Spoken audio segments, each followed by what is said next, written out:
ចំនួនទឹកភ្លៀងវាយលុកដំណាំស្រូវពលរដ្ឋជាង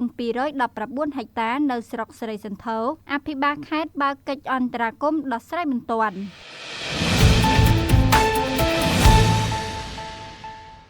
នៅថ្ងៃទី29ខែមិថុនាឆ្នាំ2025នេះអាយុធមអ៊ុនចិន្តាអភិបាលខេត្តកំពង់ចាមបានដឹកនាំមន្ត្រីជំនាញអាជ្ញាធរមូលដ្ឋានអញ្ជើញចុះសិក្សាជាក់ស្ដែងនឹងកិច្ចអន្តរាគមន៍ដោះស្រាយផលប៉ះពាល់ដំណាំស្រូវរបស់ប្រជាពលរដ្ឋដែលរងការខូចខាតដោយចំនួនទឹកភ្លៀងនៅស្រុកស្រីសន្ធរចំនួន656គ្រួសារលើផ្ទៃដី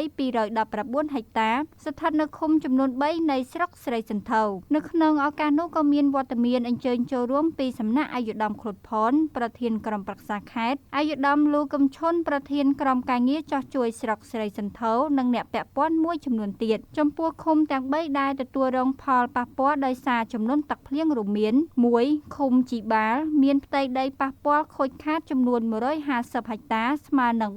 478គ្រួសារ2ឃុំតងត្រឡាចមានផ្ទៃដីប៉ះពាល់ខូចខាតចំនួន50ហិកតាស្មើនឹង95គ្រួសារ3ឃុំស្វាយពោមានផ្ទៃដីប៉ះពាល់ខូចខាតចំនួន19ហិកតាស្មើនឹង83គ្រួសារនេះឱកាសនោះអាយុធមអភិបាលខេត្តក៏សូមចូលរួមសោកស្ដាយជាមួយអាជ្ញាធរជាពិសេសម្ចាស់ស្រែនិងសូមឲ្យបងប្អូនប្រជាកសិករខិតខំដាំដុះឡើងវិញនៅពេលទឹកស្រកចុះដោយអាយុធមនឹងធ្វើដំណើរទៅគណៈកម្មាធិការគ្រប់គ្រងគ្រោះមហន្តរាយនិងក្រសួងកសិកម្មរុក្ខាប្រមាញ់និងនេសាទដើម្បីស្នើសុំស្រូវពូជជូនបងប្អូនបានយកមកដាំដុះឲ្យបានទាន់ពេលវេលា